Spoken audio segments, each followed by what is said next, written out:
धर्म प्रेमी सज्जनों तथा विश्ववासियों,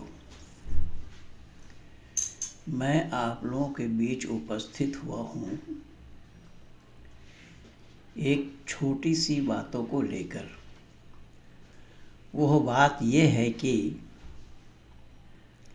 परमपिता परमात्मा की असीम अनुकंपा है और हमारे पूर्व के किए हुए संचित कार्य है, जिस कारण हम और आप मानव योनि में आए हैं, मानव कहलाने के अधिकारी बने, मानव कहलाने का हकदार हम ही हैं। तो मानव केवल कहने से ही बात होगी या मानवता को भी बरकरार रखना पड़ेगा। मानव के अंदर में अगर मानवता नहीं है तो वह मानव कहलाने के अधिकारी नहीं बनेंगे। हमारे शास्त्रकारों ने कहा मत्वा कर्मणि सिद्धति, अर्थात मनुष्य वो है जो ज्ञानवान है, जो विचार पूर्वक कार्य करता है, दिमागी विकास रखता है, दिमागी विकास करने के लिए तत्पर रहता है, दिमाग से विचार पूर्वक हर काम को करता है, प्रत्येक काम धर्म अनुसार अर्थात सत और असत को विचार करके करता है। ये सब दिमागी विकास का ही काम है। लेकिन दुर्भाग्य ये है कि आज इसी मानव समाज में अंधविश्वास का भरमार है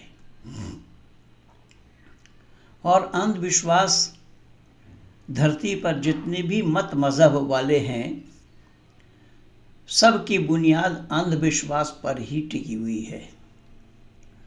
सब अंधविश्वास को ही बढ़ावा देते हैं, अंधविश्वास को ही अपने जीवन का अंग बनाया है, जिससे मानव समाज में बहुत बड़ा नुकसान हो रहा है, मानवता पर कुठाराघात हो रहा है। इससे बचने के लिए विशेषकर आज मैं इस्लाम और ईसाई जगत के उन नौजवानों को, युवाओं को बतलाना चाहूँगा और विशेष करके जो इंजीनियरिंग की पढ़ाई कर रहे हैं या इंजीनियर बन चुके हैं, इंजीनियर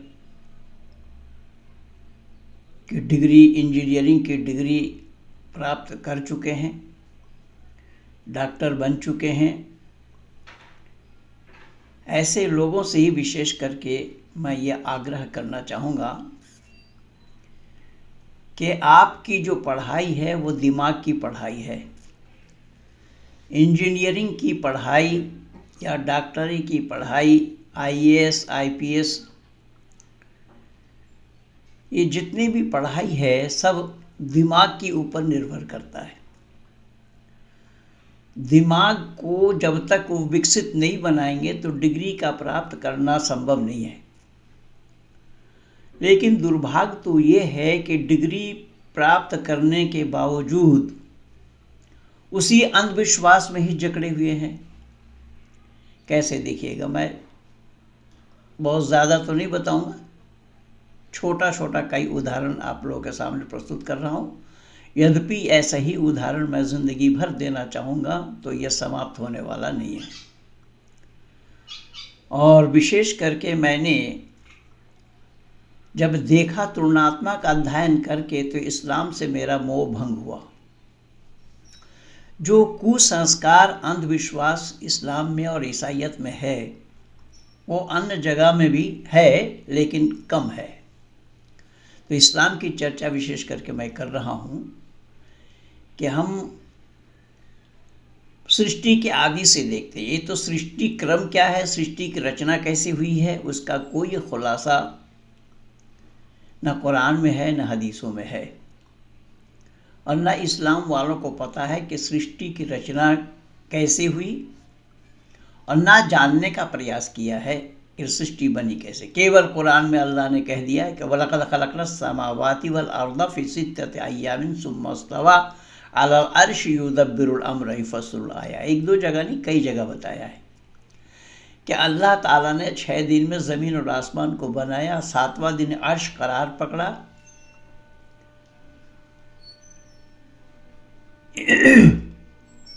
पर दिन कैसे बना, किस प्रकार बना, इसका कोई भी स्पष्टीकरण नहीं है कहीं पर, और अगर है भी तो उसमें सूरज की चर्चा नहीं है कि सूरज कब बनाया अल्लाह ने। खैर, तो मैं निवेदन कर रहा हूँ, यहाँ बताया गया है, कुरान और बाइबल दोनों ही इस बात पर मोहर लगा रहे हैं कि अल्लाह ने एक इंसान बनाया और अपने दूतों से, फरिश्तों से मिट्टी मंगवा कर, और उसमें बताया जाता 6 जगह से मिट्टी लाई जाती है, और उसमें भी एक बात कुरान में नहीं है। कहीं लिखा है खनखनाती हुई मिट्टी से बनाया, कहीं बताया गारे से बनाया गया, कहीं बताया नुतफ़ा से बनाया गया, कहीं बताया स्त्री और पुरुष से बनाया गया इंसान को, और कहीं पर तो फूंक मार करके भी अल्लाह ने इंसान बनाया। तो आदम बनाया, आदम बनाने के बाद सभी फरिश्तों को सीधा करने के लिए कहा, लेकिन जो मिट्टी लाया उसको छोड़कर सब ने सीधा किया, उसने सीधा करने से इनकार किया। कुरान गवाह है, कुरान साक्षी है। अल्लाह ने ज़िक्र फरमाया है कुरान में ही, वइज़ क़ाल रब्बुका लिल मलाइकति इन्नी जाइलुन फ़िल अर्दि खलीफ़ा क़ालू अतजअलु फ़ीहा मन युफ़्सिदु फ़ीहा व यस्फ़िकु दिमाअ व नहनु नुसब्बिहु बिहम्दिका व नुक़द्दिसु लक क़ाल इन्नी अअलमु मा ला तअलमून। फरिश्तों को बुलाकर कहा, मैं एक खलीफा बनाना चाहता हूँ, एक नायब बनाना चाहता हूँ, एक प्रतिनिधि बनाना चाहता हूँ। फरिश्तों ने कहा कि हम लोग तो आपकी उपासना कर रहे हैं, इबादत कर रहे हैं, आप खलीफा क्यों बनाना चाहते हैं? अल्लाह ने कहा, जो मैं जानता हूँ वो तुम नहीं जानते। मिट्टी लाने के बाद उसका पुतला बनाया, और पुतला बनाने के लिए भी यहाँ देखेंगे कि यहाँ बहुत विरोधाभास है। कहीं तो अल्लाह ने बताया कि मैं अपने दोनों हाथ से बताया, और हाथ का बगैर पुतला का बनाया जाना संभव नहीं होगा। तो इससे ये साफ पता लगा कि कुरान का अल्लाह शरीरधारी है, मुजस्सिम है, और कुरान से भी मिल जाएगा पता कि अल्लाह महदूद एक शख्स है, एक व्यक्ति विशेष का नाम अल्लाह है। खैर, मैं जल्दी में चल रहा हूँ और थोक के भाव में मैं दे रहा हूँ कि किस तरीके से अंधविश्वास घर कर गया है लोगों के दिल और दिमाग में। दिमागी विकास लोग करना नहीं चाहते, दिमाग से इस पर चिंतन और विचार करना नहीं चाहते, पत्थर की लकीर मान लेते हैं इस बात को कि ये जो लिखी हुई है वो बरहक है, सत्य है, सच है। इस पर चिंतन करना ही नहीं चाहिए, इस पर विचार करना ही नहीं चाहिए, और न करना चाहते हैं न करते हैं। लेकिन ये सब विचारणीय बात है कि वाकई में जब हम मानव कहला रहे हैं तो हमें दिमाग से तस्लीम करना चाहिए, दिमाग से इस पर चिंतन और विचार करना चाहिए कि कहाँ तक सही है, कहाँ तक गलत है। हमें ब्लाइंडनेस हमारे अंदर में आए तो हम मानव कहलाने के अधिकारी नहीं बनेंगे। ये अर्थात हम दिमागी विकास जब तक नहीं होगी हमारी तो हम मानव कहलाने के अधिकारी कैसे बनेंगे। हमें दिमाग से विचार करना चाहिए कि ये बात कहाँ तक सच है, कहाँ तक सच होना संभव है, क्या ये सच का होना संभव है या नहीं। खैर, तो आदम को सीधा करने के लिए कहा, सबने सीधा किया, लेकिन उसने सीधा नहीं की। तो उसने सीधा न करने से अल्लाह ने ये कहा, क़ाल मा मनअका अल्ला तस्जुद इज़ अमरतुका क़ाल अना खैरुम मिन्हु खलक़तनी मिन नारिन व खलक़तहु मिन तीन। कई जगह बताया, और जगह बताया है क़ाल मा मनअका अल्ला तस्जुद लिमा खलक़तनी बियदैया अस्तकबरत अम कुन्त मिनल आलमीन। वहाँ दोनों हाथ से बनाने की बात आई है। खैर, तो उसने कहा कि मैं इससे अफजल हूँ, मैं इससे उत्कृष्ट हूँ, मैं पहले का हूँ, मैं सीधा नहीं करता। लेकिन ये बात तो सच थी।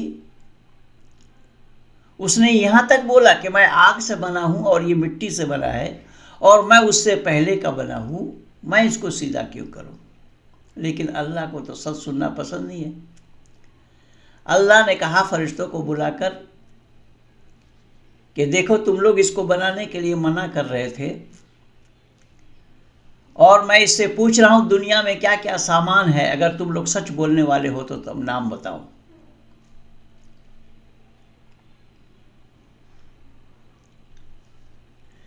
यहाँ अल्लाह ने कहा वअल्लमा आदम अल अस्माअ कुल्लहा सुम्मा अरदहुम अलल मलाइका फ़क़ाल अंबिउनी बिअस्माइ हाउलाइ इन कुंतुम सादिक़ीन। फरिश्तों को बुलाकर कहा कि बताओ इन सब का नाम। लेकिन अल्लाह ने आदम को सब चीज़ों का नाम बता दिया पहले। अब देखिए फरिश्तों ने इतने दिन से इबादत की करते आ रहे हैं, उन फरिश्तों को नहीं बताया। जो मिट्टी लाया उसको भी नहीं बताया। आदम को बनाने के बाद आदम को बता दिया। ये पक्षपात हो रहा है या नहीं हो रहा है। और फिर फरिश्तों से कह रहे हैं अगर तुम सच बोलने वाले हो, सत्यवादी हो तो इन चीज़ों का नाम बताओ। और वो वाकई में सच बोलने वाले थे। उन्होंने कहा कि हम तो नहीं जानते, जितना ज्ञान तूने हमें दिया उतना ही जानते, उससे ज़्यादा जानते नहीं। तो आदम को पूछा, आदम ने बता दिया। पर आदम को तो अल्लाह ने बता दिया पहले, तो उनको तो बताना था। जब आदम को बना दिया उसके बाद जन्नत के अंदर में रखा आदम को। और ये मैं कई बार बोल भी रखा हूँ वीडियो में, लेखनी के माध्यम से भी आप लोगों तक पहुँचाया हूँ अपनी बातों को। आज भी मैंने बोला कि अंधकार और अंधविश्वास से मानव जब तक ऊपर नहीं उठेगा वो मानव कहलाने के हकदार नहीं बनेंगे। अब कितना अंधविश्वास है ज़रा ये देखिए कि आदम को जन्नत में रख दिया, सब कुछ खाओ पियो घूमो फिरो आदि आदि सब कुछ सब करो, लेकिन इस फल को मत खाना। तो इसके बीच में आदम का मन नहीं लग रहा था, तो अल्लाह ने आदम के पत्नी को बनाया, जिसको हवा कहते हैं, ईव कहते हैं। अब बनाया कैसे कि बायां पसली की टेढ़ी हड्डी से। अब बताइए वहाँ पर बिना हॉस्पिटल, बिना नर्सिंग होम, बिना डॉक्टर, बिना सर्जन के पसली का हड्डी निकाला जा रहा है। ये क्यों और कैसा संभव? भाई पढ़े लिखे जो इंजीनियर डॉक्टर हैं, इस्लाम के मानने वाले, इस्लाम के नुमाइंदा, मैं ऐसे लोगों से पूछना चाहता हूँ, ऐसे इंजीनियरिंग कोर्स करने वाले, डॉक्टरी कोर्स करने वाले बच्चों से पूछ रहा हूँ कि बतलाओ आप जो लोग जब डॉक्टरी पढ़ रहे हो, वो तो MBBS मुन्ना भाई इसको सच मान रहे हैं, उसको मानने दो, वो तो MBBS मुन्ना भाई है जाकिर नाइक। अब बिना सर्जन का, बिना दवा दारू का, बिना मलहम पट्टी का किसी के पसली का हड्डी निकाल लेना, ये क्यों और कैसा संभव हुआ? इस काम को करते अल्लाह, क्योंकि अल्लाह से बड़ा सर्जन कोई नहीं। ये मानते हैं अल्लाह से बड़ा सर्जन कोई नहीं है। तो अल्लाह से बड़ा सर्जन कोई नहीं है ये मान लिया जाए अगर, तो उसमें दवा दारू मलहम पट्टी की भी आवश्यकता नहीं। और दूसरी तरफ तो बताया ये जाता है कि अल्लाह ताला एक बार कहते कुन, कुछ भी बनाना होता है तो अल्लाह ताला एक बार कहते कुन हो जा, फैकुन, बस हो जाता है। तो जब अल्लाह ताला के हो जा कह देने पर हो जाता है, तो उस बेचारे की हड्डी निकालने की क्या आवश्यकता थी? एक महिला बना देते अल्लाह, लेकिन नहीं हुआ अल्लाह से। और ये डॉक्टर लोग जो डॉक्टर बनने जा रहे हैं या जो डॉक्टर कर चुके हैं, डॉक्टरी पढ़ चुके हैं, ऐसे डॉक्टरों को और इंजीनियरों को विशेष करके मैं ये निवेदन कर रहा हूँ इस्लाम जगत की, जिन बच्चों ने इन कोर्स को किया है कि वो अपने दिमाग से इसको तस्लीम कर सकते हैं क्या? जो पढ़ाई वो पढ़ रहे हैं उस पढ़ाई के साथ इसका मेल खा रहा है क्या? अल्लाह से औरत बनाना नहीं आया, महिला बनाना नहीं आया, उसके पसली की हड्डी को निकाल करके बनाया। तो जब उसको मना किया कि ये फल मत खाना, और जो शैतान सीधा नहीं किया था उसको तो इब्लीस कह दिया है। और वो अल्लाह को चुनौती दे करके गया। वो अल्लाह को कहा कि मैं उसी को बहकाऊंगा जो तेरे सीधा रास्ता पर रहेगा। अल्लाह ने कहा जो मेरे सीधा रास्ता पर होगा उसको तू बहका नहीं सकता। उसने कहा कि मैं उसी को ही बहकाऊंगा जो तेरे सीधा रास्ता पर होगा। यह अल्लाह को चुनौती दे रहा है, चैलेंज कर रहा है अल्लाह को। और अल्लाह ने बोला जो मेरे सीधा रास्ता पर रहेगा उसको तू बहका नहीं सकता। उसने बोला उसी को ही बहकाऊंगा मैं। और वो बहकाने का वरदान अल्लाह ने दिया है। अब जिसको ये अल्लाह कह रहे हैं, अब वो बहकाने का वरदान जिसको दिया तो वो तो बहकाएगा। और अल्लाह ने कहा कि मैं ऐसे तुम्हारे साथ जो लोग होंगे उन लोगों से दोज़ख को भरूंगा। तो दोज़ख को भरूंगा उन लोगों से, तुम्हारे रास्ते पर जो आएगा, तुम कथन अनुसार जो चलेगा, तो उसके कथन अनुसार चलने के लिए उसको ताकत किसने दी? उसी अल्लाह ने। और जहन्नुम को भरूंगा, ये भी अल्लाह का कहना है। लेकिन अल्लाह ये भी कह रहे हैं कि मैं जिसको चाहता हूँ हिदायत देता हूँ, जिसको चाहता हूँ गुमराह करता हूँ। तो गुमराह करने के लिए तो शैतान को बनाया ही था अल्लाह ने। तो अल्लाह का शैतान का गुमराह करना अल्लाह को पसंद नहीं आया। अल्लाह बोलते हैं कि मैं गुमराह करता हूँ। एक दो जगह नहीं, अनेक आयत कुरान भरा पड़ा है, अल्लाह गुमराह करता हूँ। तो जब अल्लाह गुमराह करते हैं तो शैतान की गुमराही में और अल्लाह की गुमराही में फ़र्क क्या है? जो गुमराह करने वाले का नाम शैतान पड़ा, तो जो अल्लाह गुमराह करे तो अल्लाह का नाम क्या पड़ेगा?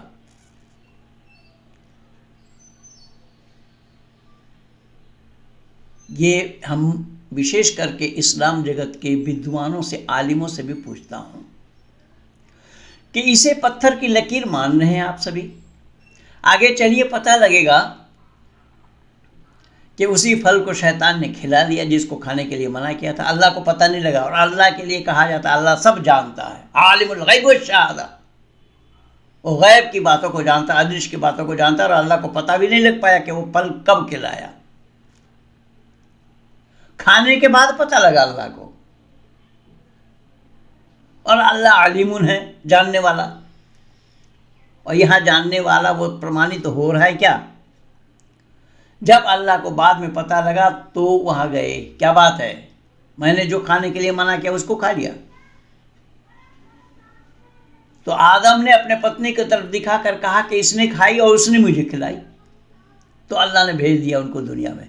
लेकिन बंदो याद रखना, मैं बहुत बोला हूँ, लिखा भी हूँ, फिर आज बोल रहा हूँ कि जन्नत में रहने वालों जितने भी हैं उन सबको खाना पीना सब कुछ है, लेकिन रफ़ा हाजत करने की ज़रूरत नहीं है, मल मूत्र की आवश्यकता नहीं है, वहाँ पर शौचालय आदि बना हुआ नहीं है और शरीर के छिद्र नहीं है। जबकि शरीर नाम उसी का ही है जिसको अष्टचक्र नवद्वार बताया जाता है। 9 दरवाज़ा हैं, 2 कान, 2 आँख, 1 मुंह, 2 नाक, 7 हो गया। और पेशाब का रास्ता, पखाने का रास्ता, ये 9 छिद्र है शरीर में। और 9 छिद्र जिस शरीर में है उस शरीर का नाम ही मानव है। ये मानव शरीर है। अब वो मानव कहलाए लेकिन नीचे के 2 छिद्र नहीं है। और उसी शरीर से ही अल्लाह दुनिया में लाए। जब उसी शरीर में अल्लाह दुनिया में लाए तो उनको दुनिया में आकर के मल मूत्र करने की आवश्यकता क्यों पड़ी? संतान उत्पत्ति क्यों और कैसा कर दिया? ये सब सोचने की बात है, दिमाग की बात है, विचारणीय बात है। और इसको पत्थर की लकीर मान रहे हैं। इसीलिए विशेष करके मैं आग्रह कर रहा हूं कि ये जो अंधविश्वास है, ये जो ब्लाइंडनेस है, इससे जब तक हम बाहर नहीं निकलेंगे तो क्या हम मानव कहलाने के हकदार बन सकते हैं? और संतान उत्पत्ति हो रही है, वहाँ जोड़ा जोड़ा 80 बार जनी हवा ने, जोड़ा जोड़ा संतान। और उनके भाई बहनों में शादी हुई। और भाई बहनों में शादी क्या हुई, यहाँ तक बताया जाता है कि एक बहन सुंदरी थी, दोनों भाई ने उस पर नजर दौड़ाए। तो अल्लाह ने कहा जाओ मिन्नत करो और जिसकी मिन्नत स्वीकार हो जाए वो उनसे शादी करे। और ये सब बातें आई, ये सब घटना आई, दोनों भाई मिन्नत दिया जिसके खा जाएंगे, और दोनों ने अलग अलग चीज़ों को दी, और ऊपर से आसमान से अग्नि आई और उसको खा गई। अब ये क्यों और कैसा संभव हो रहा है?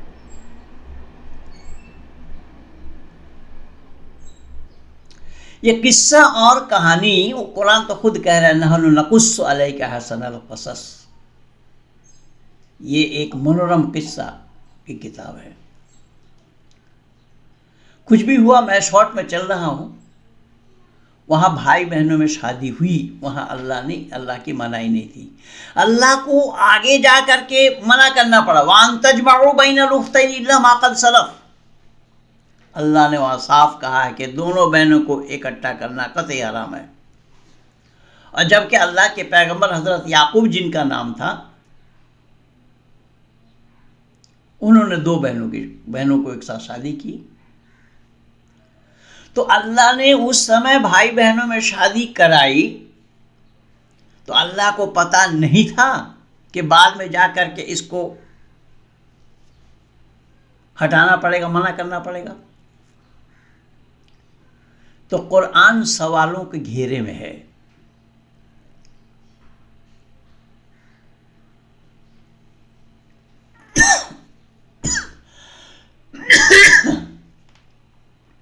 ये तो आदम की बात हुई।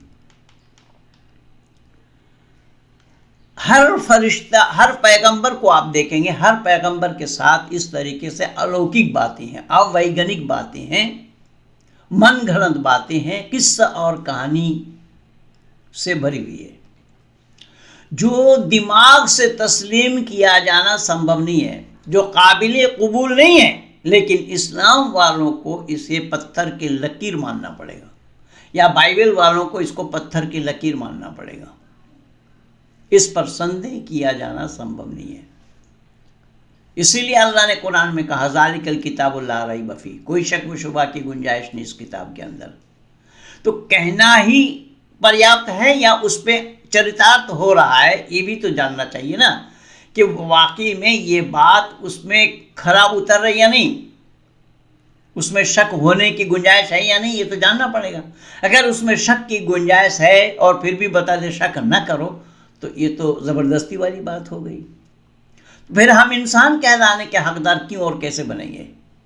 इंसान कहलाने के लिए हमें सब बातों पर विचार करना पड़ेगा कि वाकई में ये काबिल तस्लीम है या नहीं, काबिल कबूल बातें हैं या नहीं, तस्लीम करने योग्य, मानने योग्य बातें हैं या नहीं।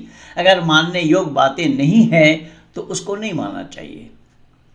अब देखिए हर जगह यही है। जैसे मैं जो ये वीडियो बना रहा हूँ, जिस यंत्र के माध्यम से, इसी यंत्र को मैं अगर रेलगाड़ी बोलने लगूं या हवाई जहाज कहने लगूं तो फौरन लोग कहेंगे कि नहीं, संभव नहीं है। वो कैसे कह रहे हैं संभव नहीं है?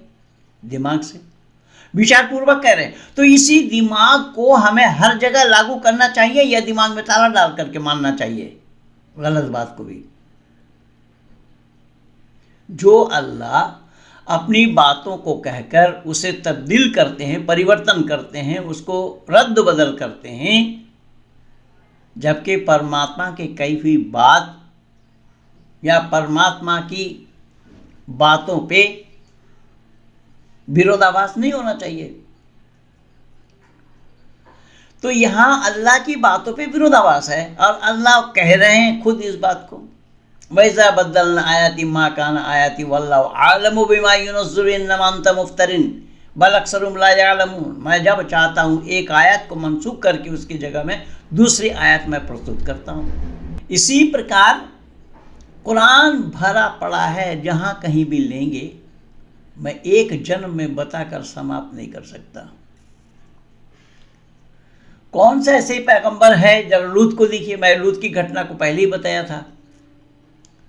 लूत के काल में जब समलैंगिक व्यवहार लोगों में था, वो अल्लाह को रास नहीं आया। अल्लाह ने फरिश्ता भेज करके उसको तबाह किया और ऊपर से पत्थर बरसाए गए। ऊपर से पत्थर बरसा करके, और बताया ही गया है, इब्न कसीर में बताया कि उन पत्थरों में उनका नाम लिखा हुआ। किनका? जिन पर गिरे वो पत्थर। भाई नाम किसने लिखा था? नाम लिखने के लिए क्या क्या उपकरण चाहिए यह अल्लाह को भी मालूम नहीं है, और अल्लाह वाले इसको आंख बंद करके मान रहे हैं। नूह की घटना देखिए, नूह की वो बातों को भी देखिए कि नूह ने अल्लाह से दुआ मांगा। एक दो जगह नहीं, कई जगह, कुरान में कई जगह है इसकी चर्चा है कि नूह ने दुआ मांगी अल्लाह से और अल्लाह ने दुआ कबूल कर ली। अल्लाह ने कहा नाव बनाओ, हर एक का दो जोड़ी ले जाओ, मैं दुनिया फना कर देता हूँ। ऐसा ही किया उसने।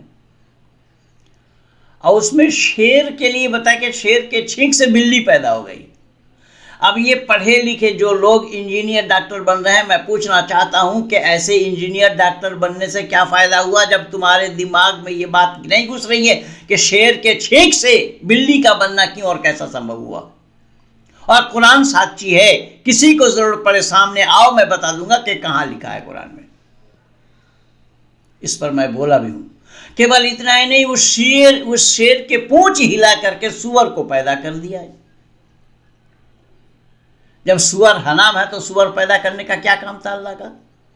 और शेर का पूंछ हिलाने से सुअर बन जाता है। ये कौन से दिमाग वालों की बात है? कौन सा हॉस्पिटल से ये निकल करके आ रहे हैं लोग और इसको पत्थर की लकीर मान रहे हैं। इसमें शक व शुबा की गुंजाइश नहीं, ये बता रहे हैं। इसमें शक मैं कहाँ है वो मैं दिखा तो रहा हूं। यही शक तो मैं दिखा रहा हूं कि ये शक होना संभव है या नहीं। वहां मूसा को देखिए, मूसा ने फिरौन को नील नदी में डुबो दिया और वो उसमें नदी में छड़ी मार करके अल्लाह ने रास्ता बना दी और वो लोग पार हो गए। और ये लोग जब बीच में पहुंचे दुश्मन, तो अल्लाह ने डुबो दिया। ये अल्लाह का काम है और अल्लाह ऐसे ही काम करते हैं। अल्लाह ने मानव समाज को दुनिया में बांटा है। मानव समाज में झगड़ा अल्लाह का ही लगाया हुआ है। तभी तो यही हो रहा है कि कहीं कोई कार्टून बना रहा है जबकि वो कार्टून असली नहीं है, असली फोटो नहीं है दुनिया में किसी के पास, तो उसका कार्टून कैसे बनाया जा सकता है। लेकिन कितना अंधविश्वास है ये देखिएगा कि हम उसको मार देंगे, कत्ल करेंगे। ये क्या है? ये मानवता पर कुठाराघात नहीं। तो कहने का तात्पर्य ये है कि मूसा के छड़ी, आशा जिसको बताया गया है, वो छड़ी अजदहा बन जाता है, सांप बन जाता है। छड़ी को मार करके पत्थर के ऊपर 12 चश्मा जारी, मैं लिखा भी था अभी 2 दिन पहले। ये सब अंधविश्वास नहीं तो और क्या है। इसीलिए विशेष करके मैं लंबा न करता हुआ, मैं बोला ना कि मैं एक जन्म में बता करके समाप्त नहीं कर पाऊंगा। कुरान भरा पड़ा है। मैं बोला रहा हूँ कि आओ, सामने आओ, हम बैठ करके इस पर चर्चा करते हैं कि वाकई में कुरान का ईश्वरीय ज्ञान होना संभव है या नहीं, इस्लाम का धर्म होना संभव है या नहीं। इन 2 बातों पर चर्चा के लिए मैंने समग्र इस्लाम जगत को, ईसाई जगत को चुनौती दे रखा है कि कुरान और बाइबल ये ईश्वरीय ज्ञान का होना संभव है या नहीं। आओ सामने बैठ करके हम विचार करते हैं, दुनिया वालों को भी पता लगे, दुनिया के लोग भी सुने सच क्या है और झूठ क्या है। दूध का दूध और पानी का पानी किया जाना संभव होगा जब सामने बैठ करके हम डिबेट करेंगे, सामने बैठ करके इन चीज़ों को प्रस्तुत करेंगे, इन बातों को दर्शाएंगे। तो विशेष करके आज मैं पढ़े लिखे जो डॉक्टर इंजीनियर बन रहे हैं, जो मुसलमान बच्चे आज इस 21वीं शताब्दी में हम कदम रखने जा रहे हैं, जो आसमान का सैर कर रहे हैं लोग, जो चंद्रमा का सैर कर रहे हैं लोग, पर दिमागी विकास से ही तो ये सारा काम होना संभव हो रहा है। इस दिमाग के कारण ही तो चंद्रमा तक पहुंचना संभव हो रहा है। लेकिन ये दिमागी विकास कहाँ है जो इस तरीके से अंधविश्वास को सच मान रहे हैं, जो इस ब्लाइंडनेस को सच मान रहे हैं। इसलिए विशेष करके मैं इस्लाम जगत के उन युवाओं को ये बताना उचित समझा और ऐसे अंधविश्वासों को मैं जाना केवल और केवल सत्यार्थ प्रकाश पढ़ने के बाद। उससे पहले मैं नहीं जानता था, मैं भी इसी अंधविश्वास में ही विचरण कर रहा था।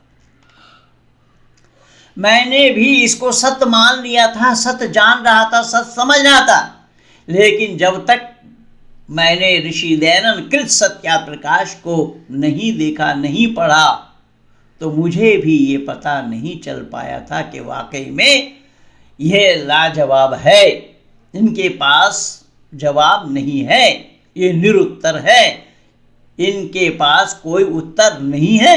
और मैं जीते जागता साक्षी हूँ, मेरे पास अनेक प्रमाण हैं बड़े बड़े मदरसा वालों के, मुफ्तियों का, दारुल इफ्ता वालों का मोहर लग करके आया। मौलाना आप इस काबिल नहीं कि सवाल का जवाब दिया जाए। किस लिखा आप ईमान से हाथ धो बैठे हैं, किस लिखा आप मुर्तिद हो चुके हैं, किस लिखा आप बेदीन हो चुके हैं, किसी ने लिखा सभी सवालों को लेकर के आ जाइए, एक दिन में जवाब देंगे। जवाब जब तुम्हारे पास है नहीं तो एक दिन में जवाब देंगे, क्या मतलब हुआ? इसलिए मैं विशेष करके इस्लाम जगत के युवा पीढ़ी से ये मत बता रहा हूँ कि आप लोग जो डॉक्टर इंजीनियर बन रहे हैं, इस दिमाग के बेस पर, दिमाग के बिना पर ही तो डॉक्टर और इंजीनियर बन रहे हैं, लेकिन इस कुरान पर जब हाथ लगाते हैं, कुरान को जब पढ़ते हैं, कुरान का मुताला जब करते हैं, तो वो आपका दिमाग कहाँ चला जाता है? इन सब बातों को पत्थर की लकीर मान रहे हैं। इसलिए मैं विशेष करके इस्लाम जगत के युवाओं से, ईसाई जगत के युवाओं से मैं ये विनती करता हुआ अपने विचारों को आप लोगों तक पहुंचाने के लिए इस कार्य को किया हूं। हमें और आपको सावधानी से दिमाग क्या है, दिमागी विकास क्या है, उस पर बल देना चाहिए और इन कुसंस्कार, अंधविश्वास से ऊपर उठना चाहिए। जब तक हम अंधविश्वास से ऊपर नहीं उठेंगे, जब तक हम अंधविश्वास को नहीं त्याग देंगे, तो हम मानव कहलाने के हकदार और अधिकारी नहीं बनेंगे। इन्हीं शब्दों के साथ मैं अपनी वाणी को यहीं पर विराम दे रहा हूँ। आप सब लोगों को बहुत बहुत धन्यवाद। भारत माता की जय।